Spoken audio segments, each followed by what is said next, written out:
Youth star Nithin power star Pawan Kalyan కి ఎంత పెద్ద అభిమానం అందరికీ తెలిసిందే. పవన్ కళ్యాణ్ విషయంలో అచ్చం అభిమానులాగే స్పందిస్తుంటాడు నితిన్. పవన్ సినిమాలకు సంబంధించి ఏ చిన్న విశేషం బయటికి వచ్చినా అతను చాలా ఆనందంతో స్పందిస్తుంటాడు.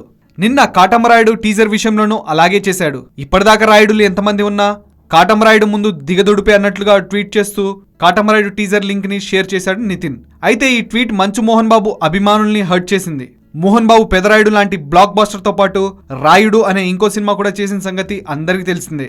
ఈ నేపథ్యంలో ఎవరేమన్నారో ఏంటో గానీ నితిన్ కాసేపటికి తన ట్వీట్ డిలీట్ చేసి మోహన్ బాబు ఫ్యాన్స్ కి క్షమాపణలు చెప్పాడు. తాను ఎవరిని హర్ట్ చేసే ఉద్దేశంలో ఈ ట్వీట్ చేయలేదని, ఎవరినైనా బాధ కలిగిచ్చుంటే క్షమించాలని అన్నాడు. అతను క్షమాపణలు చెప్పగానే మంచు లక్ష్మి స్పందించింది. క్షమాపణల్ని అంగీకరిస్తున్నామని, ఇంకెప్పుడు ఇలా చేయొద్దని మంచు లక్ష్మి ట్వీట్ చేసింది.